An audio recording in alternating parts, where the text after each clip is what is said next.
The dim lights of Machu Picchu shopping center flickered ominously as I sank the last of my beer, its bitter taste a familiar comfort against the mounting unease that gnawed at my gut. The rhythmic pulse of music from the nearby nightclub echoed like a siren's call, beckoning me into the chaos of the night. I stumbled out onto Mangwenda Drive, the cool evening air mixing with the lingering warmth of alcohol in my veins. I was on a mission, a simple quest for a little action, a night to forget. Wandering through the shadows of high fields, the distant sound of Thomas Mapfumo's groove cut through the air, weaving a haunting melody that seemed to resonate with the darkness around me. My eyes were soon drawn to a striking figure beneath a flickering streetlight. She stood there, her silhouette casting an enchanting shadow against the dark backdrop, the music amplifying the allure of her presence. Her beauty was almost ethereal, a flickering light in the consuming darkness. Without hesitation I approached her, the thrill of the hunt overwhelming my senses. We struck a deal, and I felt invincible, riding high on the wave of the night, blissfully unaware of the lurking danger. Her laughter rang like chimes as we walked through the quiet streets of Highfields, intoxicating me further. The echoes of Mapfumo's music mixed with her laughter, creating an intoxicating symphony. The night wrapped around us like a cloak, and I don't remember much after that. Just a blur of shadows, whispered promises, and a sense of abandon. I surrendered to the allure of the night, drunk on desire and the promise of adventure. But when the sun's harsh light pierced my dreams, I woke up to a chill that sent shivers down my spine. I found myself sprawled naked on the cold, hard surface of a grave, an oppressive stillness enveloping me. Panic surged through me as reality settled in, my heart racing in dread. Where was she? I glanced down in horror and realized that I was utterly exposed, my body devoid of its most intimate parts. My mind reeled as confusion and terror gripped me. How had I ended up here? Years ago, long before whispers of her name circulated through Highfields, Peggy was just another girl living in the quiet, dusty streets of the township. Her life had been one of humble beginnings, her days filled with the kind of mundane routines most people lived. She was beautiful, known for her striking features and the way she moved with an effortless grace. Her long, dark hair framed her face, and her laugh was said to be contagious, filling the air with warmth whenever she was around. But as beautiful as she was, Peggy's life had not been easy. She had dreams, big dreams that stretched far beyond the small, tight-knit community she was born into. She wanted more than the dull predictability of Highfields. She wanted to escape, to see the world, to live a life full of excitement and love. And that desire is what led her to tragedy. It began when she met a man, older and wealthier than anyone she had ever known. His name was David, and he represented everything Peggy had been searching for: wealth, power, and most importantly, a way out. He drove an expensive car, wore tailored suits, and spoke of places Peggy had only dreamed of. It wasn't long before Peggy fell in love with him, or at least with the life he seemed to promise. David promised her the world. He whispered sweet words into her ear, telling her that she was too good for Highfields, that she deserved a life of luxury. He would take her away, he said. He would show her a world where she would never have to worry about money or struggle through another day. In her heart, Peggy believed him. But there was something darker beneath David's charm. He was controlling, jealous, and possessive. He didn't just want to love Peggy, he wanted to own her. His affection quickly turned to obsession, and Peggy found herself trapped in a relationship that grew more toxic with each passing day. One night, after yet another argument that left her in tears, Peggy decided she had had enough. She made up her mind to leave David, to run away and start fresh somewhere else. But David had other plans. He wasn't about to let her go that easily. That night, Peggy donned her favorite red dress, the one she wore on special occasions, the one that made her feel powerful and free. She had bought it with her own money, a symbol of the independence she craved. As she packed her things in the dead of night, planning to flee before David returned, she didn't hear the sound of his car pulling up outside. When David found her trying to leave, his rage was uncontrollable. A bitter fight erupted in the small house they shared, his words cutting into her like a knife. He accused her of betraying him, of being ungrateful for all he had done for her. Peggy, scared and desperate, tried to reason with him, but his fury only grew. In a moment of violent anger, David struck Peggy, sending her crashing to the floor. What happened next was a blur of chaos and fear. In his rage, David grabbed a heavy object, a vase, a lamp, something solid, and brought it down on her, once, twice, 3 times. Peggy's body lay still, her once beautiful face covered in blood, her red dress soaking up the dark liquid as life slipped away from her. David, realizing what he had done, panicked. He couldn't let anyone know. He wrapped Peggy's lifeless body in a sheet, drove out to the farthest corner of Highfields, and buried her in an unmarked grave near an old cemetery. He left her there, beneath the cold earth, hoping to bury his guilt along with her. But death wasn't the end for Peggy. Weeks after her murder, rumors began to spread through Highfields. Men started whispering about a woman in a red dress who appeared late at night under the streetlights. They said she was beautiful, her smile captivating, but there was something strange about her. She never seemed to speak, never seemed to belong to the world around her. Some said they had followed her, entranced by her beauty, only to find her disappear into the night without a trace. Others claimed she had led them to dark, forgotten corners of the township, only for them to wake up disoriented in the morning, haunted by strange dreams. The stories spread, and soon Peggy became a legend, the ghost of the woman in the red dress who wandered the streets of Highfields, seeking revenge, or perhaps something else entirely. It was said that she would lure men in, offering them warmth and comfort, only to leave them cold and empty in the end. Some believed she was searching for justice, while others thought she simply wanted to take others with her to the grave. But the most chilling part of the legend was what happened to those who encountered her. Men who claimed to have met the woman in the red dress would wake up in strange places, graveyards, abandoned buildings, confused and afraid. And worse still, some of them said they had seen her face after their night with her, not as the beautiful woman they had first encountered, but as the broken, bloodied version of Peggy, the one who had been violently killed in that small house all those years ago. One man in particular told a story that no one in Highfields could forget. He said he had met Peggy one cold night under the streetlight near Machu Picchu shopping center. He had been taken with her beauty, with the way she seemed to glow in the darkness.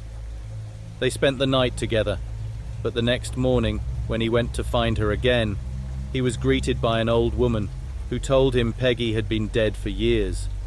She took him to Peggy's grave, a weathered headstone with barely a name left on it, but draped over the grave was the very jacket he had given Peggy the night before.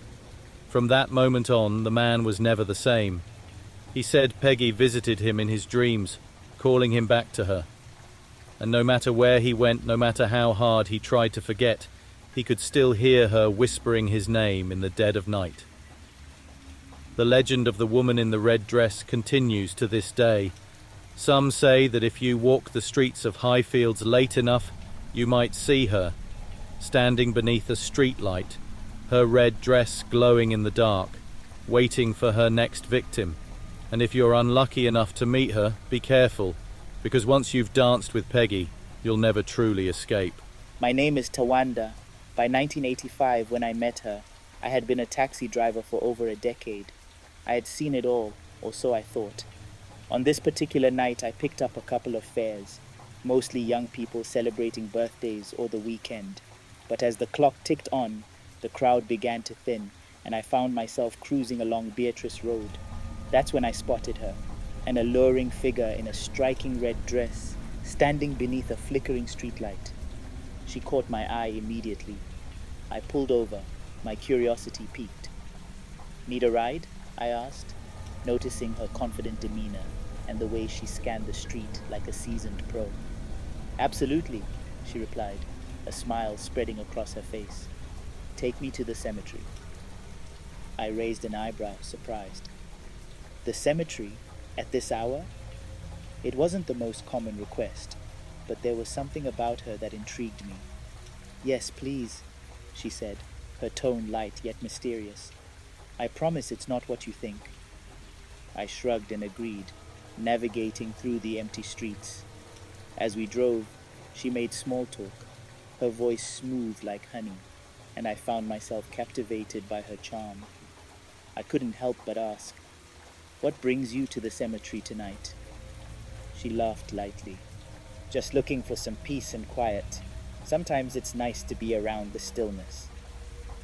As we approached the cemetery gates, I felt a twinge of unease. It wasn't uncommon for people to visit cemeteries to pay respects or seek solace, but the late hour made it feel surreal. I parked the taxi just outside, and she opened the door, glancing back at me. "Are you coming?" I hesitated. "You want me to come with you?" "Why not?" she replied, her eyes sparkling with mischief. "It could be fun." Despite my better judgment, I followed her into the cemetery. The moon illuminated the pathways, casting long shadows that danced among the headstones. I felt a chill in the air, but pushed it aside. As we walked, she pointed out different graves, sharing stories of the people buried there, weaving tales that made the night feel both enchanting and eerie. "I never knew it could be so beautiful here at night," I admitted, my initial apprehension fading. "But you seem to know a lot about this place." "Let's just say I have a special connection to it," she said cryptically, her voice barely above a whisper. "I like to think of it as my sanctuary." A few minutes passed as we strolled through the cemetery. I found myself increasingly curious about her, this woman in the red dress who had so effortlessly led me into this quiet realm. "What's your name?" I asked. "Peggy," she replied, a smile playing at the corners of her lips. The name sent a ripple through me, though I couldn't place why. "Peggy," I echoed. "Have I heard that name before?" She shrugged, her expression playful. "I'm sure you have. Legends are built around names after all." Just then, the wind picked up, rustling the leaves and sending a shiver down my spine. I looked around, feeling a strange sense of disconnection from reality. The stories I'd heard over the years about the cemetery flooded my mind, tales of ghostly apparitions and eerie encounters, but I hadn't put much stock in them, always chalking them up to drunken bravado or urban legends. As we walked deeper into the cemetery, Peggy paused in front of a particularly old grave, her expression suddenly somber. "This one has a special story," she said, kneeling down to inspect the headstone. I leaned closer, reading the inscription barely visible in the moonlight. "A life cut short," I murmured, the weight of her words hanging heavy in the air.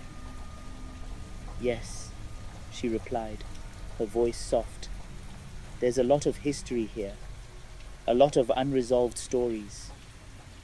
I watched her as she traced her fingers over the engraved name, her face illuminated by the moonlight.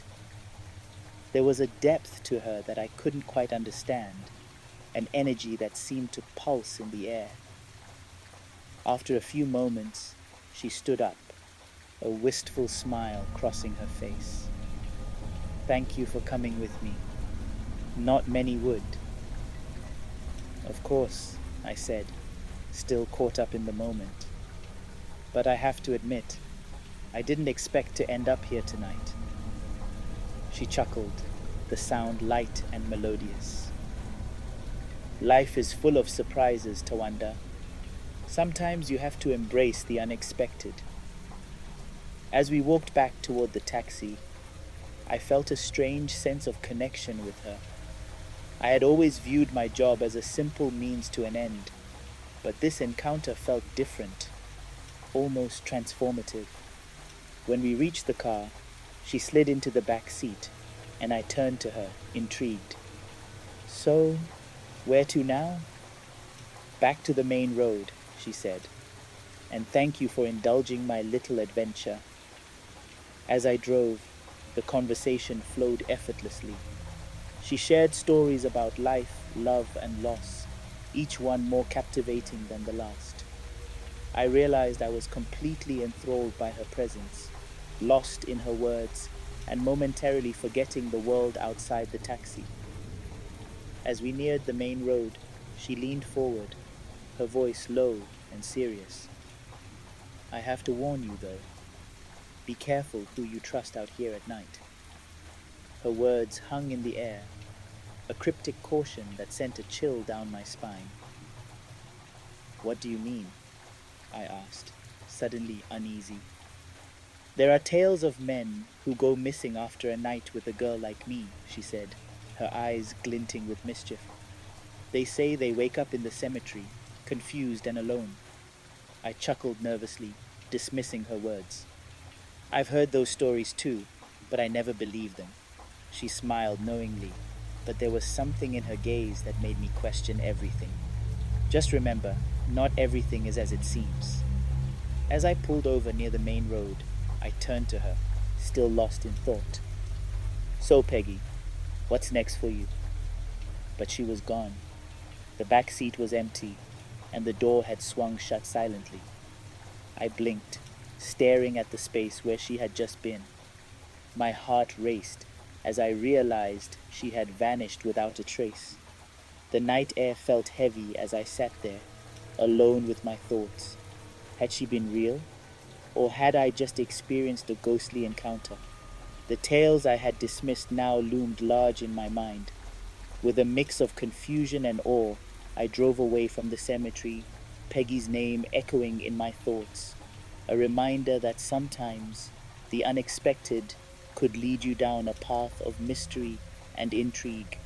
And as the stories of Peggy faded into the night, I knew I would carry this experience with me, forever changed by a woman in a red dress.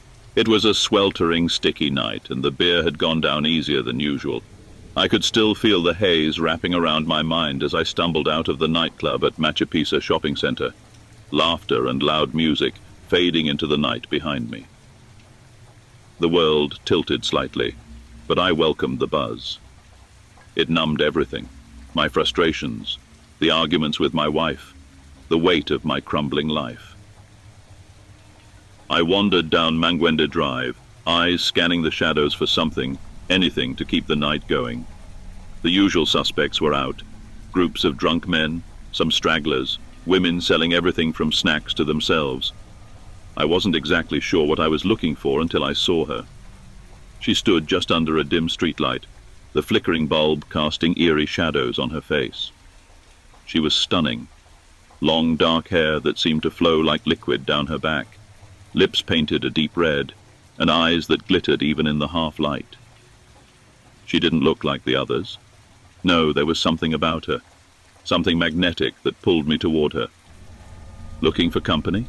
she asked, her voice like velvet wrapping around my senses. I nodded, words failing me. She smiled, slow and sultry, and motioned for me to follow. My heart thumped in my chest, a mix of excitement and a creeping unease that I shoved aside. I'd heard whispers, of course. Every man in Highfield had. The stories of Peggy. But I wasn't superstitious, and besides, those were just drunken tales, told to spook gullible idiots. As we walked, the streets grew quieter, darker. I didn't recognize where we were anymore, but I didn't care. All I could think about was the woman in front of me, her hips swaying as she led me into the night. The thrill of it, the danger of it, pushed me forward, past the point of reason. We stopped in what seemed like an open field, though I couldn't see much. The darkness had thickened, the moon barely visible through a haze of clouds. She turned to face me, her eyes glinting in the dark. No words were exchanged. It all happened so fast, a blur of passion and sensation. Her touch was cold, but I was too far gone to care. I let myself sink into the moment, losing track of time, place, everything but her. And then, nothing. I don't remember falling asleep. One moment I was with her, and the next I was waking up to the sound of rustling leaves. My head throbbed, my mouth dry and sour. I blinked, trying to shake off the fog that clung to my mind. It was cold, much colder than it had been. My limbs ached from lying on the hard ground. I sat up slowly, my heart still pounding from the night before. The ground beneath me felt odd, unforgiving, rough. I looked down, and my stomach twisted into a knot of dread. A gravestone. I was sitting on a grave. My breath caught in my throat as I scrambled backward, my mind racing. Where was she?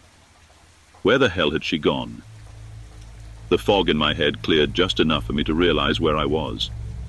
The cemetery. I was in the cemetery. A wave of nausea hit me as I stood, swaying on my feet. The gravestone in front of me was old, cracked and barely legible, but one name stood out, etched deep into the stone. Peggy. No, no, no, I muttered, my voice shaking. This couldn't be happening. She was real. I had touched her, felt her skin against mine. But the stories. They said men who went with Peggy woke up here, at the cemetery, and I had laughed at them, dismissed them as nonsense. I stumbled away from the grave, my pulse hammering in my ears. The cemetery was eerily quiet, the early morning light casting long shadows over the tombstones. I felt her, though, felt her eyes on me, even though she was nowhere to be seen. The air was thick with her presence, cold and suffocating. "Peggy!" I called out, half hoping she would answer, half praying she wouldn't. My voice echoed off the stones, but no one replied. Just the wind, stirring the trees, the leaves whispering her name. Then I heard it. A faint, distant whisper. "You're mine now." My blood ran cold. I spun around, expecting to see her standing there, but the cemetery was empty. No one was there. But the whisper, it had been real. I wasn't imagining it. I bolted, my legs moving faster than my mind could keep up with. My breath came in ragged gasps as I tore through the cemetery, the gravestones blurring in my peripheral vision. The whispers followed me, growing louder, closer. "You can't escape!" I tripped, crashing to the ground. My hands hit the cold earth, and for a moment I stayed there, shaking, too terrified to move. When I finally dared to look up, I saw it. The gravestone I had woken up on. The name Peggy staring back at me, mocking me. But I couldn't stay. I wouldn't. I pushed myself up and ran, faster this time, not stopping until I could see the first hints of life. The houses, the roads, the people. The cemetery shrank behind me, swallowed by the distance. But the dread in my chest stayed. When I finally stumbled onto the familiar streets of Highfield, the sun had started to rise, the first rays of light creeping over the horizon. But the warmth did nothing to chase away the chill that clung to me. I made it back to my house, collapsed on the doorstep and sat there, trembling. I was alive. I had escaped. But as I sat there, I couldn't shake the feeling that Peggy wasn't done with me. The stories never said what happened to the men after they woke up on the graves, but they always seemed different, haunted, and now so was I. Because no matter how fast I had run, I knew one thing for sure.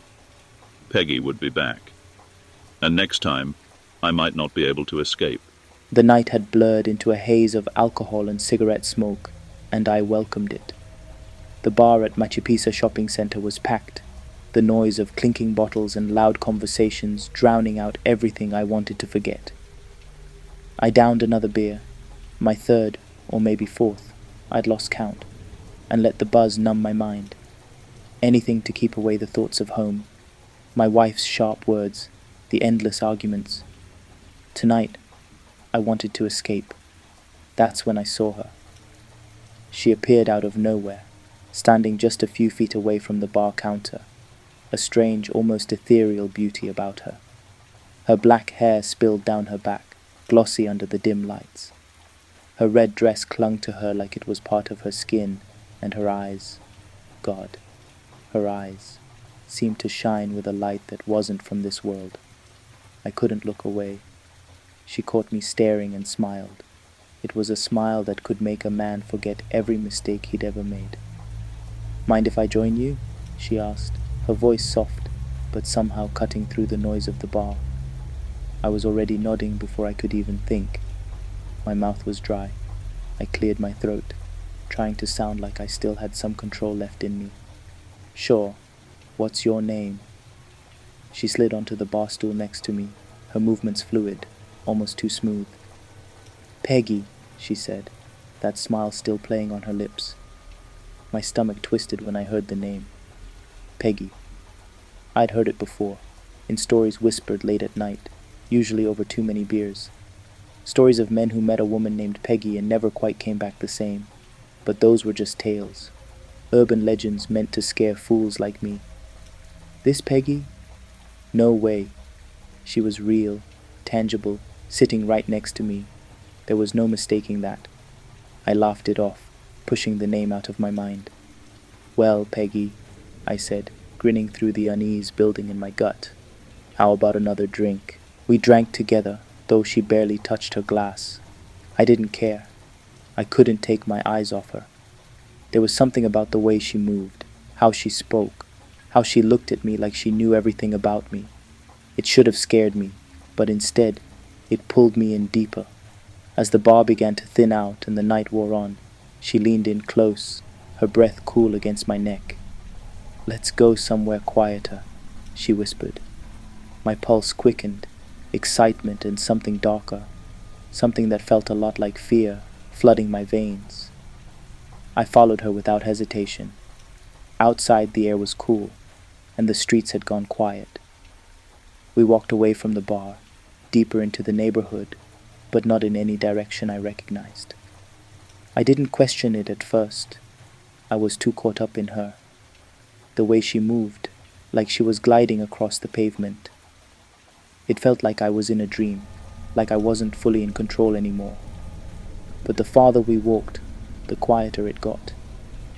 The houses disappeared, the streetlights grew dim, and soon we were walking through what seemed like a field of darkness. I couldn't see much, but Peggy kept moving, as though she knew exactly where she was going. We stopped in front of an old, decrepit building, something that looked like it hadn't been touched in years. My unease grew, gnawing at the back of my mind. But when she turned to me, her eyes glowing faintly in the darkness, I couldn't resist. Inside it was cold, colder than it should have been. She led me up a creaky staircase to a small, shadowy room. The windows were cracked, barely letting in any light. I was about to ask where we were, why this place felt so wrong, but before I could speak she was on me. Her lips pressed against mine, and her hands, cold, so cold, ran down my chest. I didn't care anymore. I let it happen, let myself fall deeper into whatever spell she had over me. The world outside that room didn't exist. It was just me and her, and the night swallowed everything else. I don't remember falling asleep. One moment, I was with her, and the next, I was waking up, my head pounding, my body aching. The light was different now, gray, cold, early morning light. I groaned, blinking hard to shake off the last of the alcohol. But something was wrong. I wasn't in that room anymore.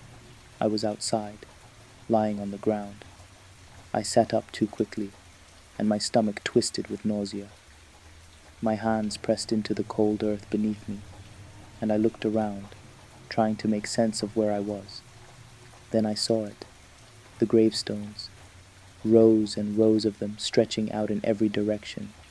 My heart stopped. I was in a cemetery. How the hell had I gotten here? I scrambled to my feet, panic surging through me. My head was spinning, but not from the alcohol anymore. This was fear, real fear. I glanced down and froze. I had been lying on top of a grave. I stepped back, my eyes locked on the name carved into the headstone. The letters were worn, faded with time, but I could still make out one word: Peggy. "No," I whispered, my breath coming in ragged gasps. This couldn't be happening. The stories, they were just stories. Just old wives' tales, right? I had seen her. She was real. This couldn't be happening. But it was. The air around me felt heavy, thick, like something was watching me. I turned in circles, scanning the graves, the shadows, but nothing moved. Nothing except the trees, their branches swaying in the wind. Then I heard it. A whisper, so soft I could barely catch it, but it was there. Her voice. "You can't run." My heart nearly stopped. I stumbled back, my legs threatening to give out beneath me. I wanted to run, but I felt rooted to the spot, her voice holding me in place. The stories flashed in my mind, the ones I had ignored, the ones I had laughed off. Men who met Peggy, men who never returned the same. I shook my head, trying to clear the fog of terror. No, this wasn't happening. I wasn't going to be one of those men. Without thinking, I bolted. My feet pounded against the earth, carrying me out of the cemetery, out of the darkness. The gravestones blurred as I ran, the cold air biting at my skin.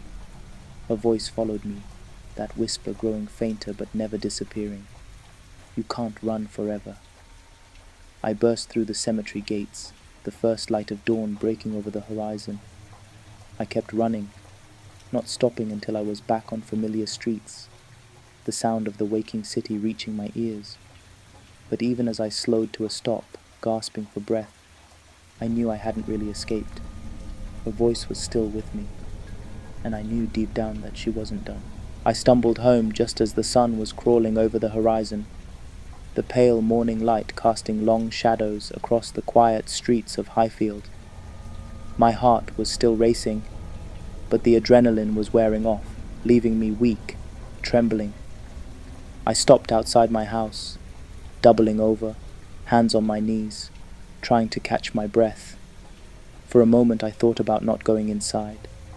The idea of facing my wife, her questions, her anger, the tension between us, seemed impossible after what had just happened. But I had nowhere else to go, and besides, the deeper fear was already clawing at me. Something had followed me home. I pushed open the door, the familiar creak of the hinges too loud in the stillness. The house was quiet, silent. It always was this early with Lindy asleep in our bed, unaware of the nightmares I was bringing with me. I collapsed onto the couch, my head spinning. The whispers, the cold grip of Peggy's voice, still echoed in my ears.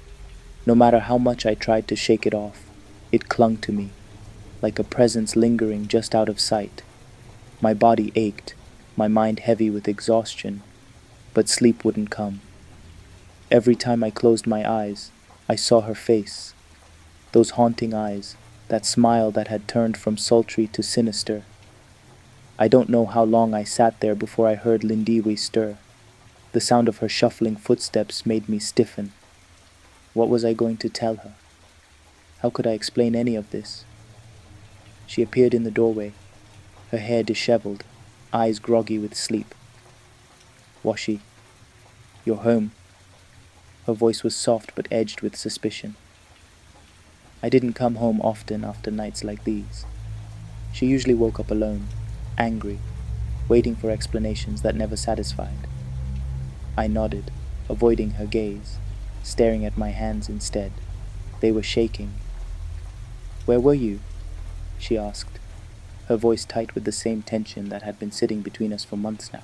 I opened my mouth to answer, but the words wouldn't come. How could I tell her the truth? That I had followed a woman named Peggy, that I had spent the night with her, and that I had woken up on a grave, her grave, that a curse was now hanging over me, and maybe, just maybe, over us. I just needed some air, I mumbled, rubbing my eyes.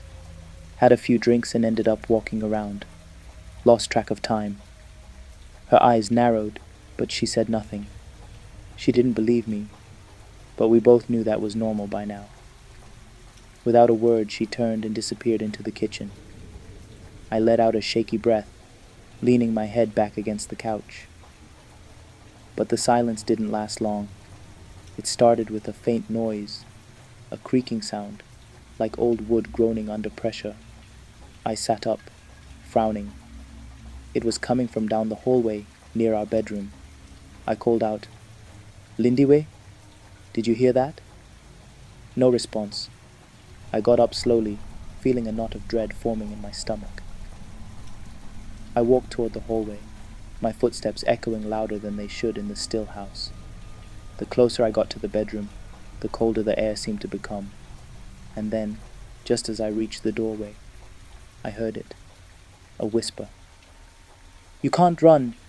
I froze. It wasn't Lindiwe's voice. It wasn't anyone's voice. It was hers, Peggy. I pushed the bedroom door open. The room was empty. The bed was made, the curtains drawn. The closet door was slightly ajar, but that wasn't unusual. What was unusual was the cold that had settled in the room, a cold that made the hair on the back of my neck stand up. "Lindiwe!" I called again, louder this time. No answer. I turned back toward the hallway, my heart thudding in my chest. The house seemed too quiet, too still, and then a scream. I ran, my legs shaking, toward the kitchen. As I rounded the corner, I stopped dead in my tracks. Lindiwe was standing by the kitchen sink, staring out the window, but her body was rigid, her hands clenched tightly at her sides. Her reflection in the glass looked wrong, warped, as though the light was bending around her in ways it shouldn't, and the air around her, around the whole kitchen, was freezing. "Lindiwe!" I shouted, rushing toward her. She didn't move. She didn't even flinch. I grabbed her arm, shaking her. "Lindiwe, what's wrong?" She turned to face me slowly, her eyes wide with terror, but they weren't focused on me. She was looking past me, over my shoulder. I followed her gaze, turning slowly. My blood went cold. Standing in the corner of the kitchen, half in shadow, was Peggy. Her face was pale, her dark hair cascading over her shoulders in waves, her red dress the same as the night before. But now her beauty was twisted, her lips curling into a cruel, mocking smile. Her eyes, empty black holes, bored into me, but it was as though she wasn't really looking at me. She was looking through me. And behind her in the shadows, something else stirred, something darker, more malevolent. "You can't run," she whispered again, the words sliding into the air like poison. I stumbled backward, pulling Lindiwe with me.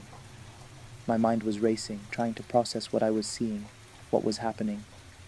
But there was no logic here, no explanation. Just her, just Peggy, and the cold, creeping fear that she had brought something with her. Lindiwe collapsed into my arms, her body trembling, her breath coming in shallow gasps. I held her tight, trying to reassure her, though I had no reassurance to offer. My own terror was paralyzing, and I didn't know how to fight something like this. Peggy stepped forward, her movements slow, deliberate. Her smile never wavered. "She's mine now," she whispered, her voice a low hiss that crawled under my skin. "No!" I shouted, backing away, dragging Lindiwe with me. "You can't have her! Leave us alone!" But Peggy just smiled, a wicked, knowing smile, and the shadows in the room seemed to swell, creeping along the walls, reaching for us. Lindiwe's grip on my arm tightened, her eyes wide with terror. "Washi, make her stop," she whispered, her voice barely audible. "Please, make her stop." But I didn't know how. I didn't know what to do. Peggy's laughter filled the room, a hollow, bone-chilling sound that echoed in my mind long after it stopped. Then, without another word, she faded, disappearing into the shadows, leaving behind the cold, oppressive silence. But the damage was done. Lindiwe was never the same after that night. She started hearing the whispers too. She woke up in the middle of the night, screaming, drenched in sweat, her hands clawing at her throat. The house grew colder, darker, as if Peggy's presence had seeped into the walls, into our very lives. I could feel it too, the weight of her curse, the knowledge that no matter how far we ran, no matter what we did, Peggy would never leave us alone. And every night, as the darkness settled in, I could hear her voice, faint but unmistakable, echoing through the house. You can't run forever,